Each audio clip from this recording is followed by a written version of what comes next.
Hi, I would like to give a warning that this video is for a mature audience. I will be sharing some personal testimonies about my life on how I overcame a 5-year drug addiction, childhood sexual and physical abuse, self-sabotaging, homelessness, and how I discovered true happiness from within through my spiritual walk with God. I hope that this video is to help someone who may be on the brink of losing hope, even though you may be going through whatever crisis, whatever trauma, whatever hurt or pain that you could be experiencing right now. I want you to know by my testimony that I'm going to share with you that it will get better. Stay tuned to hear my story. I was brought into this world by a woman who was a teenage girl who was not prepared to have children. And I was her third child. She was a mentally ill woman that was not physically or mentally capable of raising 3 children at that time. I grew up in a home where we were neglected, abandoned, and physically abused constantly.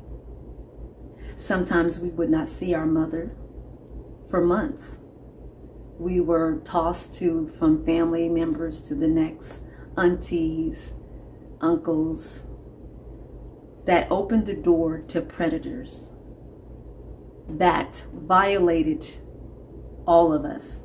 My first violation came between an age that I probably can't even remember, where a family member chose to groom, to touch areas on his body that were inappropriate for us to see and feel.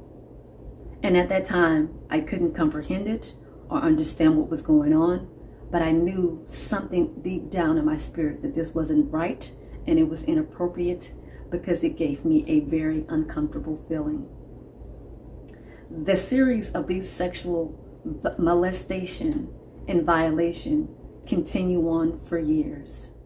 That started the shutdown of my voice because I felt powerless. And I didn't feel the confidence to sharing what had happened to me as a child to my mother because we were used to her neglecting us and abandoning us. Even though there were times that I did share with her with some uncomfortable things that happened around other friends that she brought into our lives, she instantly showed me by slapping me in my face so hard to the point I believe I passed out. And her argument was that I was lying to her.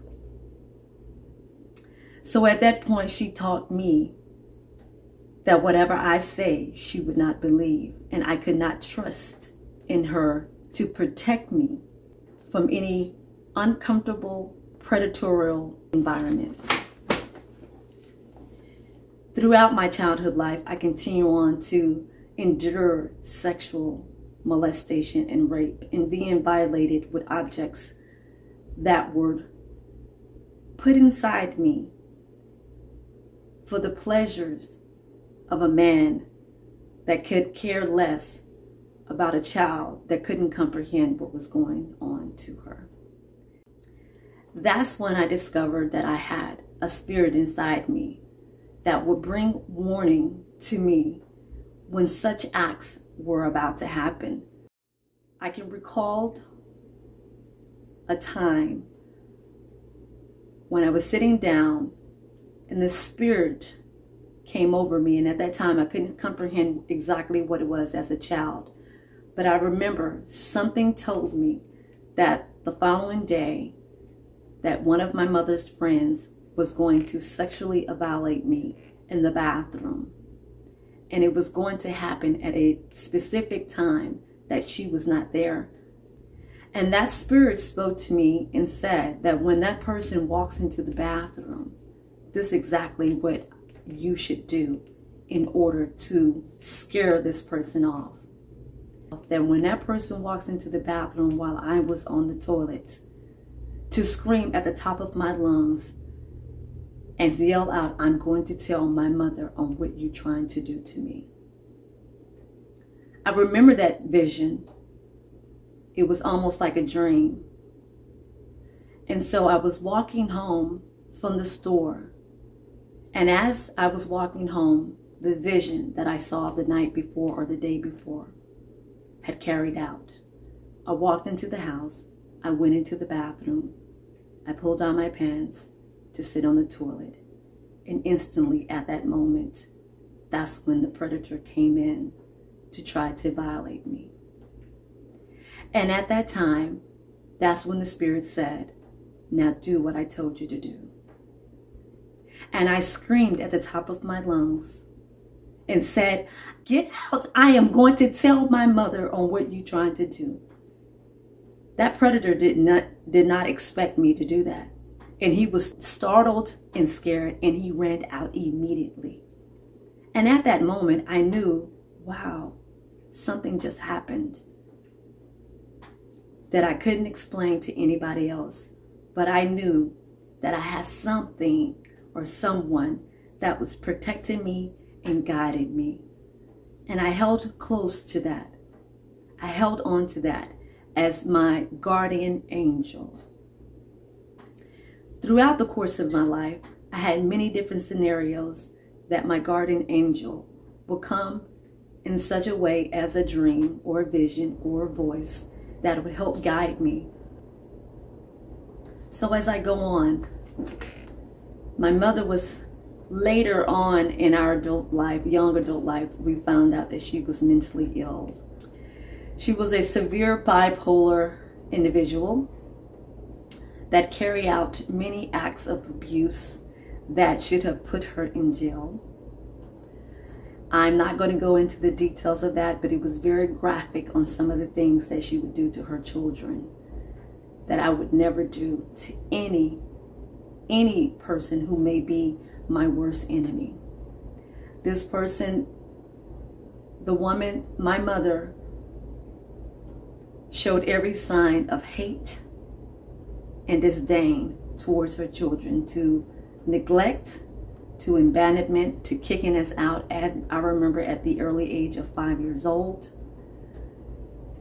she in the freezing cold and laughing out of the window when we were sitting outside in the rain and cold. And I believe at that time it was snowing. We slept outside in the snow. No blankets, no covers, no nothing, while she looked out the window and laughed at us. She would sometimes not even feed us and feed herself right in front of us, or the men that she would bring into her life, and treat them like kings and yet treat us like we were peasants. And then maybe she would find it in her heart to say, hey, I guess I do need to feed them and feed us.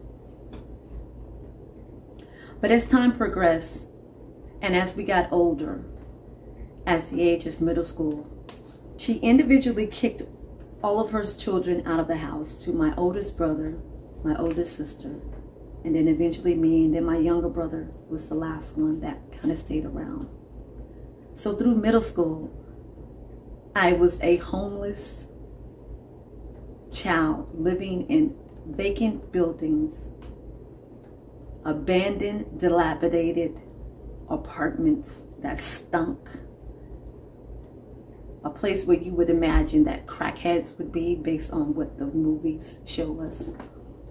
I would be embarrassed to even tell my friends that I was sleeping outside, and sometimes had to steal food out of the grocery store in order to eat.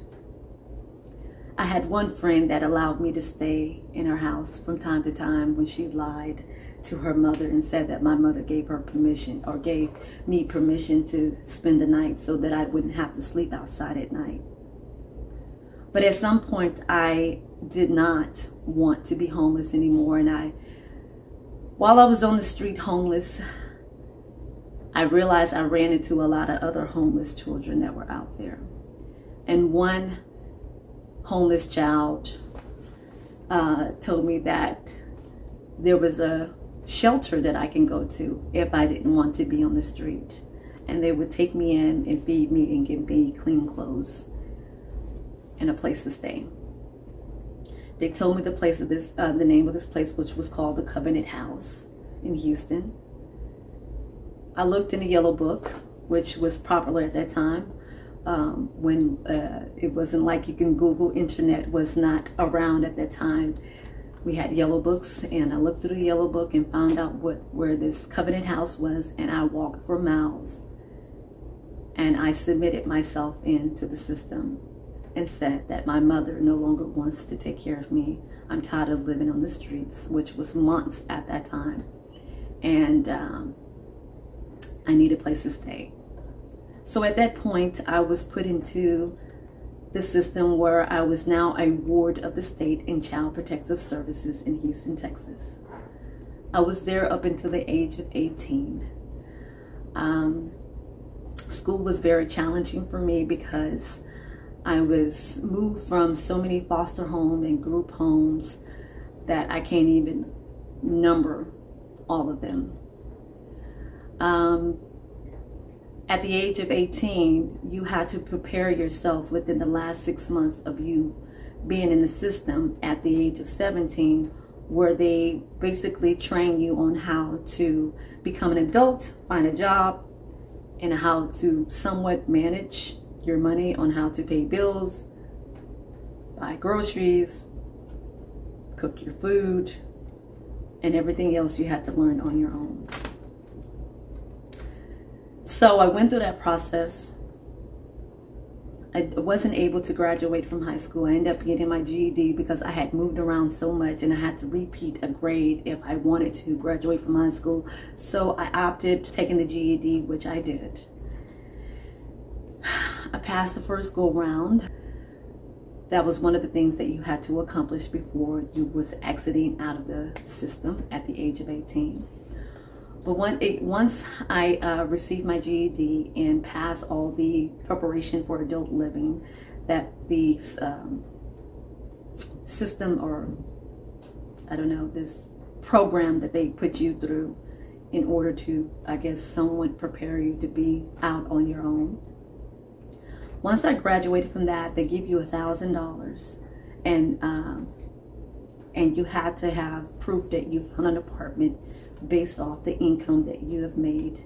And my first job was at Papado's. $1,000 was to say, hey, that's our goodbye. This is what we can do to help you out. And I believe a clothing voucher where you can buy clothes and a couple of things for your house, like pots and pans and whatever. So at that time, I didn't know how to cope with a lot of stuff that I went through. And there was a lot that I went through in Child Protective Services, a lot of psychological counseling, and just a lot that we had to go through with Planned Parenthood, and just a lot that I'm not going to go into further details about. But at the age of 18, I had my first job, and the job was going well. I found out that I had good work ethics, but I did my job well. I took pride in what I did.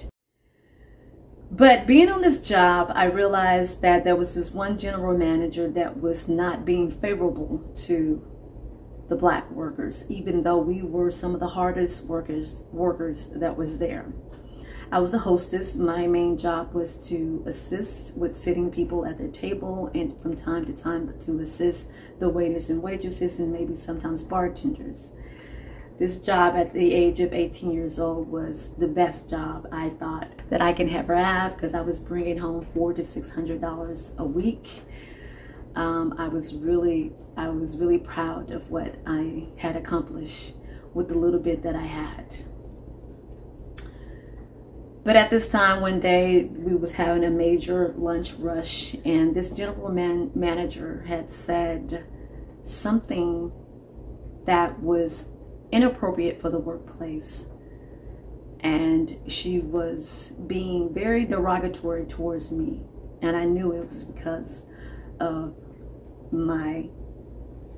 me being black. And I told her I didn't like her tone, and that if she didn't change her tone, I will walk up out of here. Everybody had known me of my work ethics, where I would be the go-to person that they would call when people didn't show up for work. I was always there on time. I was the first one in and the last one out. They knew that I was a strong worker. They knew I was committed. They knew I was faithful. They knew I was reliable. But yet this day, I did one thing. I did realize that I would not tolerate anyone, especially a white person, to disrespect me in any type of way. So that decision that I had made to walk out on my job was one of the toughest decisions that I made, that brought a domino effect of many tragic events that was to happen in the future. Even though the chef in the back begged me to stay and tried to explain to the general manager that we were about to lose one of our best employees, is there a way that you can talk to her or apologize to her so that she can stay? And to her pride, she didn't want to, and so I walked out. I took the bus home because I didn't have the car. And not realizing the reality that I had to face, that when you don't work, you don't get paid. And when you don't get paid, you can't pay the bills. And then in the first apartments that I lived in, I was introduced to some women that was living a lifestyle that I never heard about at that time. They were women of the night who were involved in drugs and a lot of partying. Mind you, I had never been in that type of environment before. And then I later discovered that they were strippers. So I tried to find a job for weeks and months, and then I ended up getting evicted from my apartment, and these young ladies invited me in to stay with them so I wouldn't be homeless. I didn't have anybody to go to for guidance or direction, so I trusted their help. But that help came along with a price. And that price was, if you're going to stay here, you have to work. And if you can't find work, we can show you what you can do. And what that was, they took me to my first strip club that I have ever been to in my life. Didn't know it existed. Didn't know that that women would subject themselves to such an environment as this, where strange men would look and touch them in ways for money. For months, I did not want to do that. Yet they kept persuading me and being persistent that you're going to have to bring a check in. You're going to have to bring some money in. So you're going to have to do something, or you're going to find yourself homeless. So I was like, there have to be another way. So they said, well, why don't you be a waitress and, you know, and serve drinks in the strip bar? And that's what I did. I started off waitressing and making very good tips. And of course, you know, the men lust after you. And when you're in your prime, you're looking nice and fit. And as I looked on the stage and how the women looked so beautiful, but at the same time, I couldn't understand how they can feel so comfortable putting themselves in that position to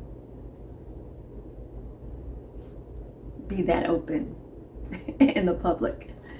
And I was very shy, extremely shy, and green and naive, and they could smell it in the air. But the men were persistent, who, when I was waitressing, they would give $100 tip, $200 tip, $500 tips. And this was in the early 90s when all the rappers was out, the Master P's and the Little Waynes, and you would see them in the club making it rain and all this stuff. And it became very tempting to make the money. So the girls, the young ladies who I was with, they groomed me and taught me how to dance and took me to the stores to buy the sexy clothes and shoes, and showed me how to dance on the kitchen floor, because it was the same type of platform that it was on the dance floor, and how to move on the pole before the club opened, and kind of, you know. And then I made my first attempt to do my first pole dancing as a stripper. I remember as a kid, I always wanted to be a ballet dancer or a professional dancer of the arts, but not a stripper. So I took that into place that that's what I was doing while I was there. And I became very good at it. And I became very well known. So well known that I traveled from different states to the point where I had bookings. And when I came to certain clubs, I had a list of men that wanted to see my dancing act. It's nothing to brag about, but I took pride in whatever I did. I said, hey, if I'm going to do this, I'm going to be the best at it. And I became one of the best and one of the well-known. But with that lifestyle, it came with drinking, uncomfortable feelings of men approaching you in so many different type of ways. And then it eventually came along with drugs. And drugs, which was one of the doors that opened up into my rock bottom. I became addicted to cocaine for 5 years. And it started at the age of 18 to the age of 23, when I eventually was strung out. Sometimes so strung out I forgot where I was at. My habit was sometimes $500 to $1,000 a day, and I was making that type of money to afford it. I'm not proud of this, and I'm even shocked that I'm even still here to share this story, because there were times that I could have died and overdosed, because I was given at many occasions bad drugs that was filled with other drugs such as heroin. I never shot it up my arm or anything like that, but I remember my heart almost stopping and my teeth almost falling out, and walking out into a place out of hotels in the nude because I was distraught and strung out.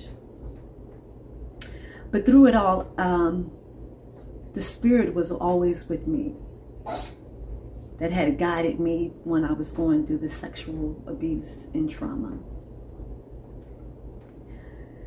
And I knew that I wanted something more for myself. I knew that there was more to life than what I had got myself into. And I was like, how did I get here? How did I get in a place of being a stripper to an alcoholic to a drug addict at the age of 18 to 23? So off and on for 5 years, I struggled and battled with this addiction and wanted to walk away. And then every time I tried to walk away from being a dancer, I had and try to find a legit job, but I couldn't get in a job because I didn't have any experience and I didn't have a resume showing the experience. So it was like I was forced back into the lifestyle in order to survive, to keep a roof over my head and food in my belly, and also to support the habit that it was hard to shake off, right? But at my last stop, where I was at the point of where I said, no more, I have to stop. I moved to New Orleans, where they were known for their 24 hours strip clubs. Some other strippers set me up. I didn't have a car, so I used to take taxi. Taxis were very popular then. And the girls who I was with, they said, oh, my friend can take you home. He's cool. I said, he's cool. And they was like, yes. And they knew that I had made some money that night. So I got my stripper bag. Every stripper's had their bag of stuff and their money. I told him where I stayed, but he ended up taking me the opposite direction. And I said, hey, that's not the direction that I live. And he ended up taking me down some abandoned road where it was between two swamps. And everybody know that there's alligators there. And this road has no street lights. And I said, what are you doing? Why am I here? Please take me home. Of course, this wasn't the choice words that I had to use, but that's what I said. And he was like, give me your purse and all your stuff. And I said, boy, you better take me home. Like, you better stop this nonsense. And then he pulled the gun out and pointed to my head and said, bitch, you think this is a game? Give me all of your money. At that time, I remember watching some of the crime shows where they say, don't look at the person in their eyes, can look down and give them whatever you want. And that's what I did. I looked down and said, here, and I begged him, can I keep my driver's license, my ID, because that's the only thing that I have to kind of get back and forth or whatever, if I need to fly out or, you know. He was like, nah, I'm going to use this so I know where you live. Something on the inside of me told me to run because he was going to do something to me. And of course, I prayed that prayer to God and said, Lord, if you get me out of this situation, I swear to you, I'm going to get my life right and change my life around and put myself into college.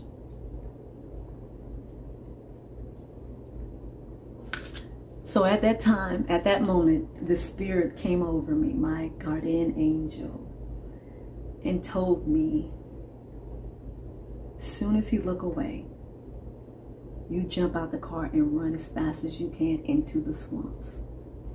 The swamps. And that's what I did. As soon as he looked down, and he was rummaging through my bag, my purse, I took the first exit out of the car and ran as fast as I can and into the swamps. Mind you, there's no street lights, there's no nothing, so I can't see anything. And I'm in this water, I'm in the swamps. And there were like these reeds of grass that was really tall, taller than me. And I kind of just hid and stood down. He used the car headlights to try to search for me. And he said out loud, screaming, bitch, I'm going to find you and I'm going to kill you. I stood close to the ground as he continued to search, and I said, Lord, please get me out of this situation. If you get me out of this situation, I would change my life around. I would stop the drugs, the drinking, the stripping, and all that. Just get me out, Lord. Help me, Lord. And eventually, I waited him out, and he ended up leaving. So I had to walk for miles afterwards, after he left, to get to the main road. And I saw an 18-wheeler truck and waved him down. And he was wondering how I'm out here in this abandoned area. And I told him the situation. He took me home. Actually, he took me to the police department. Did I go home and do a police report? I think he took me home. I called the police and did a police report. They gave me an incident report, and the officer said that you were very lucky because not too many people, especially women, do not get out of these type of circumstances. And at that time, the murder rate was so high, so it was nothing for them to kill someone and dump them in the swamps. So he said, find it yourself lucky that you got out of that situation.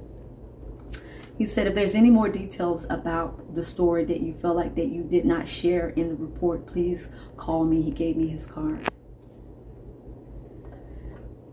The following day, at that time, newspapers were very popular, so the newspaper would come to your house every day. I received the newspaper, and in the newspaper, there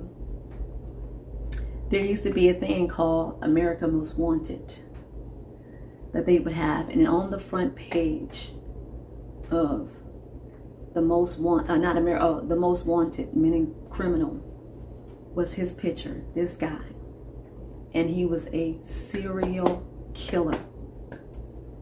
He had killed multiple women. I knew that that was the grace of God that I was still here. I called the police. from the card that he gave me. And I said, I know who did it. He's on the front page of the newspaper. Again, he said, lady, you are so lucky. We've been looking for this guy. He has killed so many people, and I would have been the next person that he would have murdered. After that incident, I did continue on to dance, and I was dating a guy who was in the Marine, and he was about to be stationed to South Carolina. And that's where he asked me that I wanted to go with him. I needed a change in my life, and I knew that I said that prayer to God that, Lord, if you can get me out of this situation, help me to where I can better myself and get in school. So I left with my then boyfriend, who was a Marine, that was now being relocated and stationed in Paris Island in South Carolina. And we ended up getting a house temporarily, but instantly, as we got there, he got restationed again to Virginia, I think in Quantico. So I was living in South Carolina by myself in a strange area and land that I knew nothing about.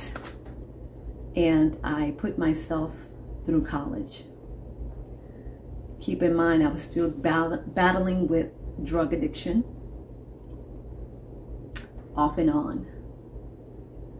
And it took everything in me to continue to fight and to shake that thing and to go cold turkey. I didn't go into any type of rehab or anything. I just continued to pray and continue to trust in the Lord to help me with this addiction.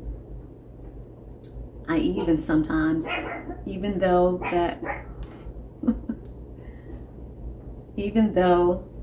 I had put myself through college, and I was working at a gas station, at a grocery store called Piggly Wiggly, where I was a bagger and sometimes cashier. But yet, like I said, in anything that I do, I did the best. I was the best at it, even though I may not liked it. I was happy that I was no longer dancing on a pole.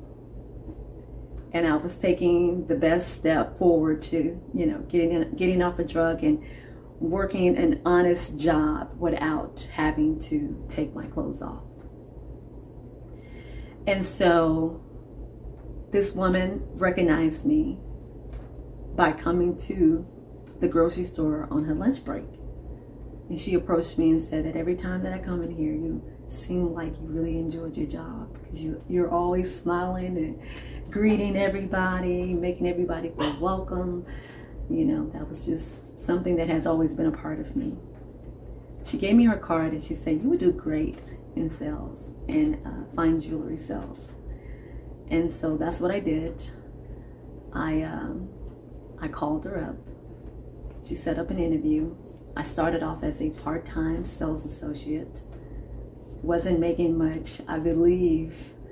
When I was at Piggly Wiggly, I think I was making $6 an hour versus to making thousands a night as a stripper. And then I believe at the jewelry store, I think I was making $14 an hour, maybe 15, I don't know. But I excelled, again, being in the jewelry store, and didn't know that I was great at selling. And I was a people's person, even though I was a little shy, but I was good at, just making people feel invited and comfortable. And I knew how to assess people's needs, especially when, picking out jewelry or designing or clothes. I don't know, I just had a niche for that. I excelled so well to the point where I had advanced in that particular position to where I started running they promoted me to be a manager and to run my own jewelry store, which was in a multi-million-dollar area in Hilton Head, South Carolina. And I was making a very good income at that time. And I was still struggling with the addiction off and on, but I finally shook it off. And at that time, that's when my father started to reach out to me.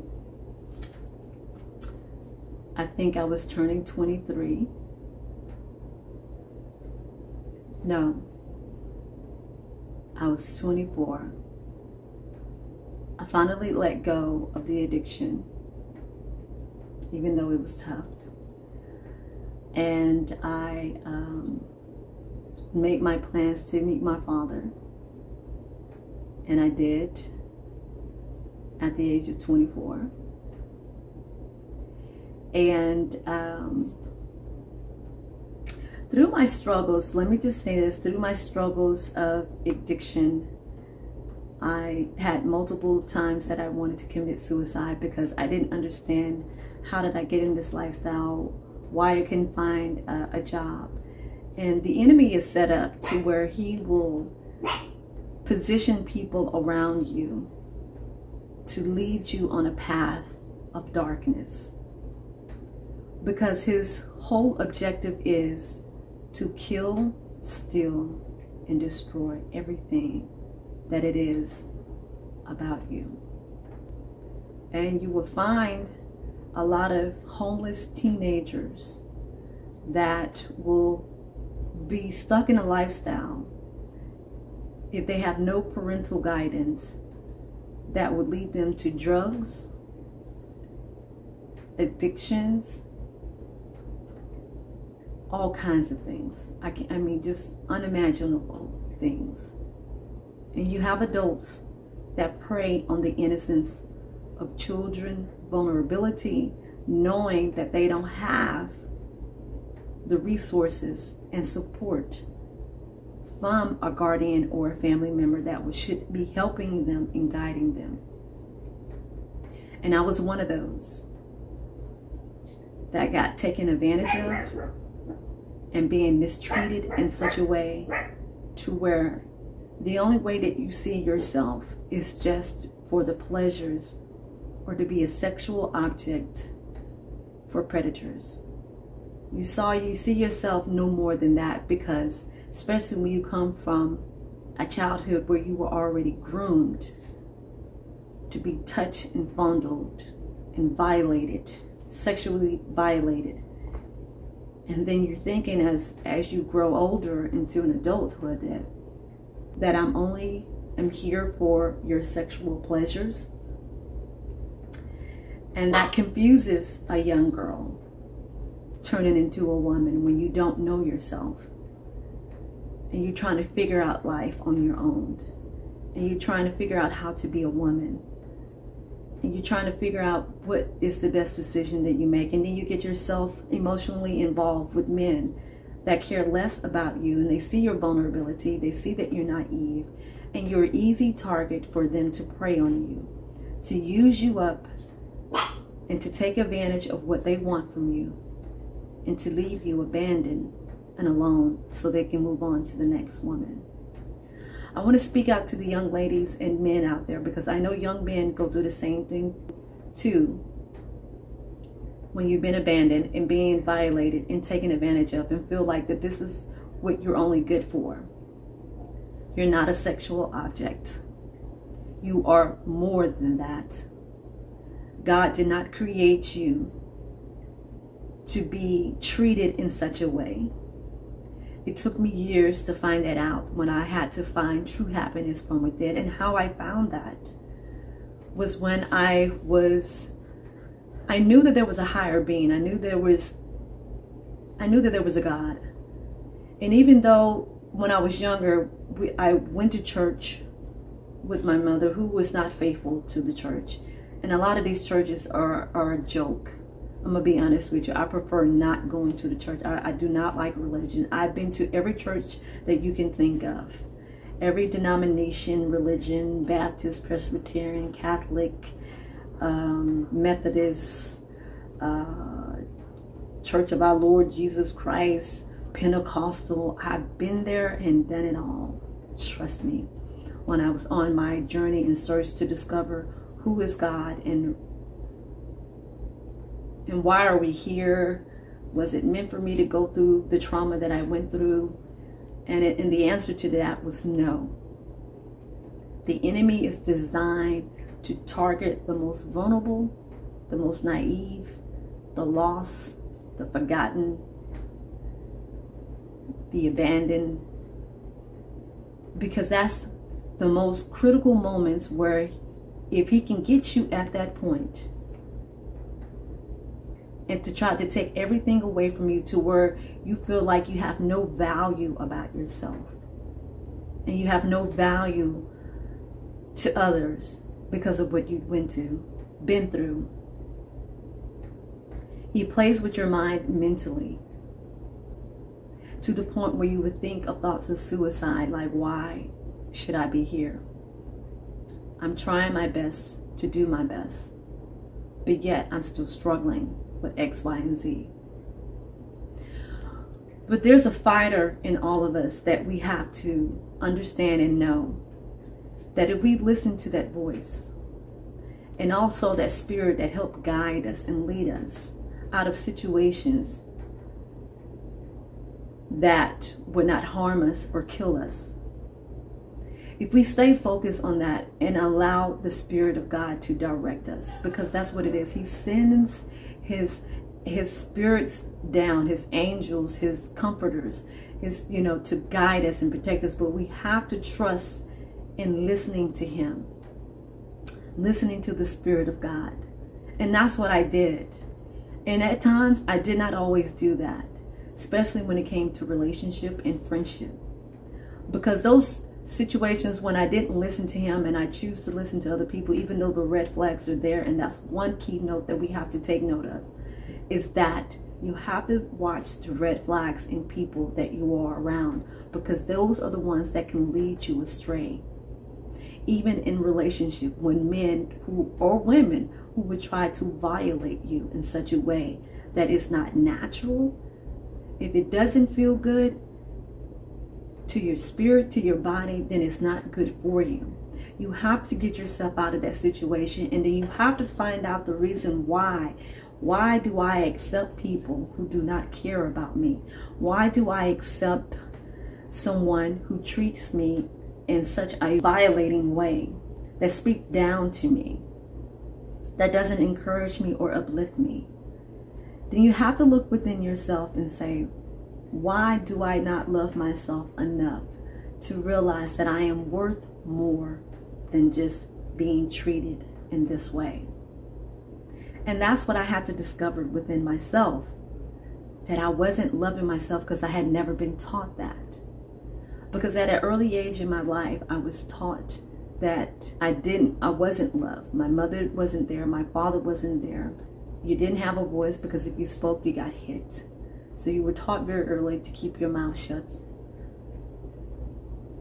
But then I had to find my voice later on in life and realize through the experiences and meeting people and seeing that happiness does exist by what the evidence I saw in other people's lives. And I chose to have happiness from within. But in order for me to get that, I had to start working on myself from within. Just like I had to fight to get off of drugs.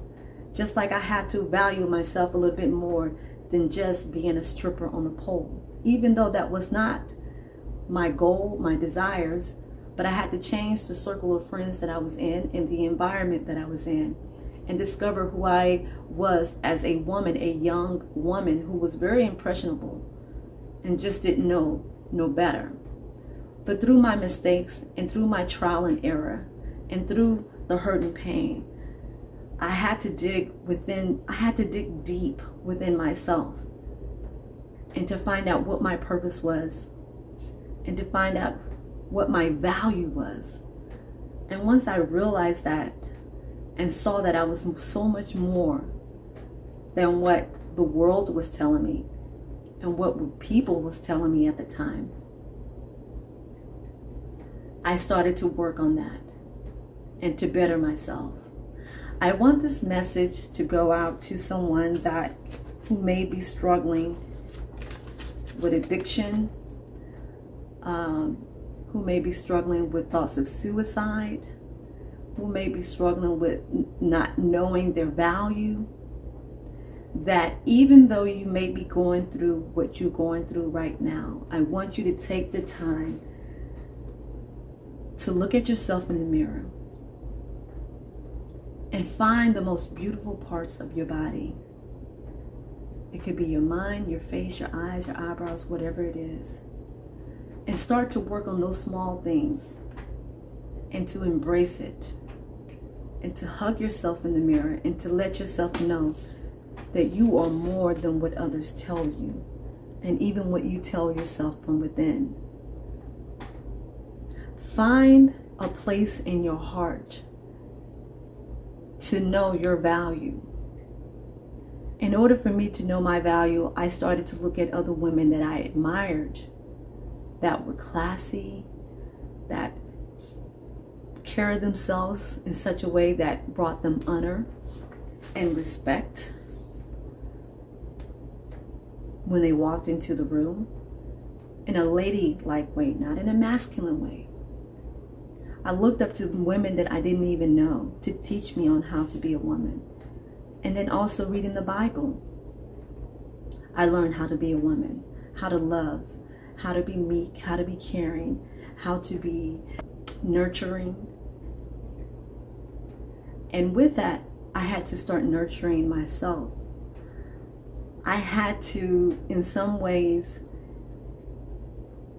groom myself as if I was taking care of my own child. Like the inner child in me, I had to nurture it, to build her up into the woman that I am today.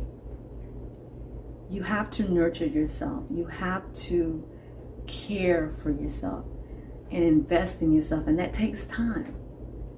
And it takes years. But you do it one day at a time. And before you know it, you start to realize that the value that you do have. And you start to love yourself a little bit more. You start to hug yourself a little bit more. You start to know your worth and value. And then you start to discover new things about you that you want to accomplish in life. Maybe it's going back to school to get that degree. Maybe it's pursuing that acting career, that comedy career. Maybe it's taking care of that child that you've been struggling with. Maybe it's just so many things. But I want you to know that you're not the only one out there that's going through this and that's going through some type of struggles. We all do. I'm just here to share my story, to help someone that needs to hear that it is hope out there if you just don't give up. Never give up on yourself, even though everybody around you may give up. You never give up on yourself. Like I said, I hope it would help someone, to encourage them to understand that there's still hope. And there's still a fight that's on the inside of you. You just have to find it. Spend that alone time with yourself. Write down your thoughts. Write down your goals. So I'll see you until next time. And as always, it's not how you start the race. It's how you finish.